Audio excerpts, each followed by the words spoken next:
श्राद्ध और तर्पण के लिए शिप्रा नदी के सिद्धवट पर पंडितों के पास मौजूद है यजमानों का 400 वर्षों तक का रिकॉर्ड। मानसिकता समाचार उज्जैन। अश्विन यादव की रिपोर्ट। उज्जैन। धार्मिक मान्यता है कि उज्जैन की शिप्रा नदी के तट पर तर्पण व पिंडदान करने से मोक्ष की प्राप्ति होती है।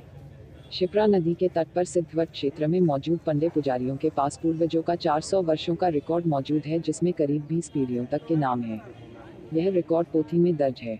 यहाँ जो भी कोई यजमान अपने पूर्वजों का पिंडदान व तर्पण करने आता है तो वह उसी पंडित से पूजन पाठ करवाता है जिसके पास उसके पूर्वजों का रिकॉर्ड है। दरअसल पोथी में दर्ज यह रिकॉर्ड प्रदेश, शहर, गांव, जाति व गोत्र के हिसाब से लिखा गया है, जिसे खोजने में कोई तकलीफ नहीं आती है। और जिस पंडित के पास जिस यजमान का रिकॉर्ड है वही उसके परिवार का पूजन अर्चन करवाता है। बाइट राजेश त्रिवेदी, पंडित।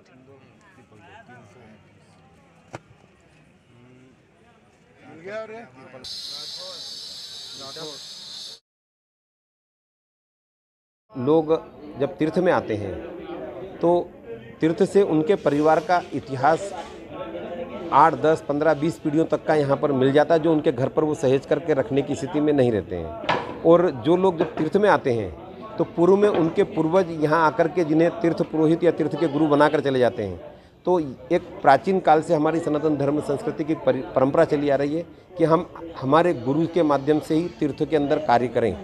तो उस परंपरा का भी निर्वहन होता है और इनका समायोजन इतने अच्छे प्रकार से किया गया है कि हमारे देश में कंप्यूटर तो 1990 के बाद शुरू हुआ है। आज हम कहीं भी मोबाइल या कंप्यूटर से कोई भी चीज़ को ढूंढना होता है, सर्च करते हैं, संबंधित नाम जैसे ही डालते हैं तो वो निकल करके आ जाता है। पर यह हमारी पोथियों के अंदर जो व्यवस्था हमारे पूर्वजों ने बनाई है, यह पूरी 12 खड़ी के आधार पर व्यवस्था बनी हुई है। हम किसी भी, और उनको भी जातियों के आधार पर अलग अलग, हिंदू धर्म की जातियों में अलग अलग उनको रखा गया है। उन श्रेणियों को जाति में भी गोत्र के हिसाब से भी अनाराम 12 खड़ी के हिसाब से रखा गया है और गाँवों को भी उसी प्रकार से समायोजित किया गया है। जब भी कोई यात्री आकर के